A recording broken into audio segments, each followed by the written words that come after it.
করব শুধুই মাত্র আমাদের রবের জন্য, গায়রুল্লাহর জন্য ইবাদত করা যাবে না। একমাত্র আল্লাহর জন্য বান্দা ইবাদত করবে, মানুষদেরকে দেখানোর জন্য ইবাদত করবেন না। আমি যদি নফল নামাজ পড়ি যে আমাকে ইমাম সাহেব ভালো বলবে, আমাকে মুসল্লিরা ভালো বলবে, আমাকে মুয়াজ্জিন সাহেব ভালো বলবে, আমাকে অমুক সম্মান করবে, অমুক ইজ্জত করবে। আমি তাহাজ্জুদ করতেছি মানুষদেরকে দেখানোর জন্য যে আমি তাহাজ্জুদ করতেছি, আমার স্ত্রীকে দেখানোর জন্য, আমার স্ত্রী আমাকে সম্মান করবে, মানুষদের এলাকার মধ্যে মানুষদেরকে বলে বলে বেড়াইবে যে আমার স্বামী তো প্রত্যেকদিন তাহাজ্জুদ করে। হ্যাঁ, যদি আমার অন্তরের মধ্যে এমন আকাঙ্ক্ষা, এমন চিন্তা ফিকির থাকে যে আমার স্ত্রী মানুষদেরকে দেখে মানুষদের সাথে বলে বলে বেড়াইবে যে আমার স্বামী তো তাহাজ্জুদ করে, আমার স্বামী তো ইশরাক করে, শেষ সাথে ওইটা আল্লাহ তাআলাকে ডাকে, এই ইবাদত করে ওই ইবাদত করে, এমন চিন্তা ফিকির যদি, এমন ওয়াসওয়াসা যদি বান্দা আপনার ভিতরে, আমার অন্তরের ভিতরে ঢুকে যায়, আল্লাহ তাআলা বলেন বান্দা এই যে তুমি তাহাজ্জুদ করতেছো, হাজার রাকাত তাহাজ্জুদ করবা, হাজার হাজার টাকা তুমি দান সদকা করবা, তুমি মসজিদ মাদ্রাসা উদ্বোধন করবা, মসজিদ মাদ্রাসার মধ্যে টাকা পয়সা দিবা,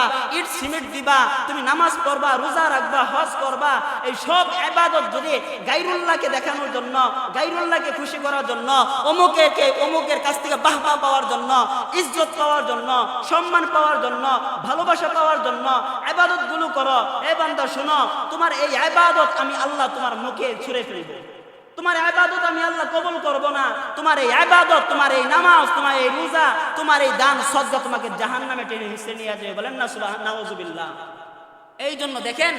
আল্লাহ তাআলা আমাদেরকে আগেই জানিয়ে দিয়েছে, কারণ কি যে আমরা তো নাফরমানি আল্লাহর করে যাব। কারণ রাসূল করিম সাল্লাল্লাহু আলাইহি ওয়াসাল্লাম বলতেছেন কুল্লু বানি আদম খাত্তাউন ওয়া খায়রুল খাত্তাইনা আত-তাওয়াবুন। রাসূল করিম সাল্লাল্লাহু আলাইহি ওয়াসাল্লাম হাদিসে পাকের মধ্যে বলেন যে আমার সব উম্মতেরা, এই বনি আদম, তারা সকলেই গুনাহগার, তারা সকলেই গুনাহ করবে, কথার লাইনে হোক, কাজের লাইনে হোক, সব দিক দিয়ে তাদের গুনাহ হবে। তবে আম্বিয়া আলাইহিস সালাতু ওয়াস সালামের গুনাহ হবে না, তারা মাসুম নিষ্পাপ। নবীজি সাল্লাল্লাহু আলাইহি ওয়াসাল্লাম সহ আরো যত নবী আল্লাহ তাআলা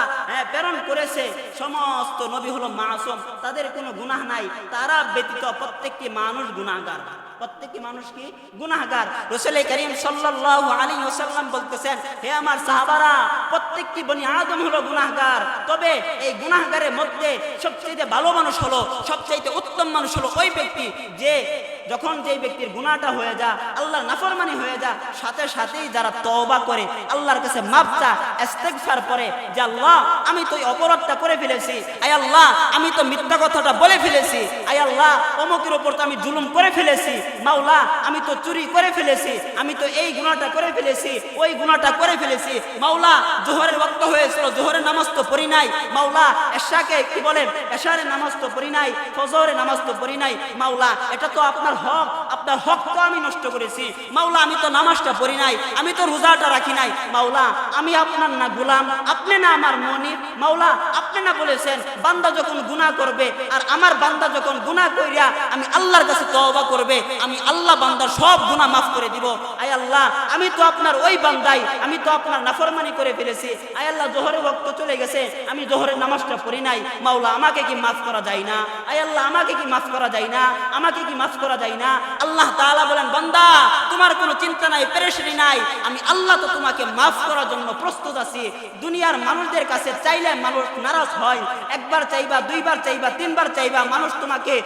ঘর থেকে বের করে দিবে, মানুষ বলবে না আমি তোমাকে দিতে পারবো না, বকা দিবে, গালি দিবে, তোমাকে ধমক দিবে, কিন্তু বান্দা শুনো আমি আল্লাহর কাছে তোমরা যতবার যা চাইবা আমি ততবার তোমাদেরকে দেওয়ার জন্য প্রস্তুত।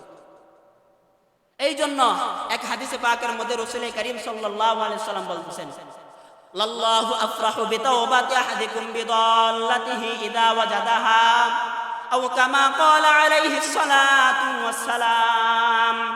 নবীজি সাল্লাল্লাহু আলাইহি ওয়াসাল্লাম বলেন আল্লাহর এক বান্দা একটা বাহন নিয়ে সফরে রওনা হয়েছে, সফর করতে করতে করতে করতে হঠাৎ ক্লান্ত হয়ে যায়, ক্লান্ত হয়ে যাওয়ার পর একটা জায়গার মধ্যে বিশ্রাম করার জন্য বসে যায়, তার সাথে যে বাহনটা ছিল ওই বাহনটাকে একটা গাছের সাথে বেঁধে দেয়, আরেক বর্ণনায় আছে ঘাস খাওয়ার জন্য ছেড়ে দেয়। ওই আল্লাহর বান্দাটা ওই বাহনটাকে রেখে ওই আল্লাহর বান্দা একটা জায়গার মধ্যে শুয়ে যায়, হঠাৎ ঘুম চলে আসে, ঘুমিয়ে যায়, একটু পর ঘুমিয়ে দেখে ওই যেই জায়গার মধ্যে বাহনটা রেখেছিল ওই জায়গার মধ্যে আর বাহন নাই, বাহনটা কোথায় জানি হারিয়ে গিয়েছে। ওই মালিক পেরেশান হয়ে যায়, হাই হাই বাহনটা রেখে ঘুমিয়েছিলাম, এখন আমার বাহনটা দেখি আর নাই, বাহনটা মনে হয় হারিয়ে গিয়েছে। এখন যদি আমি বাড়ির দিকে রওনা হই আর তো বাড়ির দিকে যাইতে পারবো না, আবার সামনে যদি অগ্রসর হই সফর পূর্ণ করার জন্য, আর আমি সফরে তো যাইতে পারবো না, কারণ আমার কাছে তো বাহন নাই, আমি তো হেঁটে যাইতে পারবো না। ওই আল্লাহর বান্দা কি করবে? আবার ওই জায়গার মধ্যে ঘুমিয়ে যায়। একটু পর আবার ঘুম থেকে উঠে দেখে যেই জায়গার মধ্যে ওই বাহনটা রেখেছিল, যেই জায়গার মধ্যে বাহনটাকে ছেড়ে দিয়েছিল, ওই জায়গার মধ্যে বাহনটা আবার হাজির হয়ে যায়। বলেন না সুবহানাল্লাহ। ওই আল্লাহর বান্দা রাসূল করিম সাল্লাল্লাহু আলাইহি ওয়াসাল্লাম বলেন, হে আমার সাহাবারা, ওই আল্লাহর বান্দা বাহনটা রেখে ঘুমিয়েছিল, বাহনটা ঘুম থেকে উঠে দেখে হারিয়ে গেছে, বাহনটা আর নাই। আবার ওই আল্লাহর বান্দা চিন্তা পেরেশানি করে ঘুমিয়ে যায়। একটু পর আবার ঘুম থেকে উঠে দেখি আবার বাহনটা ওই জায়গার মধ্যে চলে আসে। ওই আল্লাহর বান্দা কেমন খুশি হবে? সাহাবায়ে কেরাম ডাক দিয়া বলে, ইয়া রাসূলুল্লাহ, অধিক খুশি হবে, অনেক খুশি হবে। পয়গম্বর বলেন, হে আমার সাহাবারা শুনো, আল্লাহর যখন কোনো বান্দা, আল্লাহর যখন কোনো বান্দা, আমার যখন কোনো উম্মত আল্লাহর নাফরমানি করে গুনাহ করিয়া ফেলে, গুনাহ করার পর আল্লাহর কাছে যখন তওবা করে ইস্তিগফার করে আল্লাহর কাছে যখন ডাক দিয়া বলে, মালিক আমি তো আপনার এই নাফরমানিটা করে ফেলেছি, আয় আল্লাহ আমি তো আপনার এই গুনাহটা করে ফেলেছি, মাওলা আপনার ডাকে তো আমি সাড়া দেই নাই, মাওলা ওই যে জোহরের ওয়াক্ত চলে গেছে আমি তো জোহরে নামাজ পড়ি নাই, মাওলা আসরের ওয়াক্ত চলে গেছে আসরের ওয়াক্ত, আয় আল্লাহ আসরের নামাজ তো পড়ি নাই, মাওলা মা বাবার সাথে খারাপ আচরণ করেছি, মাওলা আপনার হুকুম তো মানি নাই, মানুষদের সাথে খারাপ আচরণ করেছি, জুলুম করেছি, অত্যাচার করেছি, মাওলা আয় আল্লাহ এতিমদের হক নষ্ট করেছি, মাওলা আমাকে কি মাফ করা যায় না? আল্লাহ তাআলা ডাক দিয়া বলে, বান্দা তুমি যেহেতু আমি আল্লাহর সাথে, আমি আল্লাহকে ডাক দিয়া বলতেছো, মাওলা আমি তো গুনাহ করেই ফেলেছি, হে বান্দা তোমার কোনো পেরেশানি নাই, তোমার কোনো দুঃখ নাই, আমি আল্লাহ তোমাদেরকে মাফ করে দিলাম। এবং আল্লাহ তাআলা কেমন খুশি হয় দেখেন, রাসূল তারপর বলতেছেন যে আল্লাহর এই বান্দাটা একটা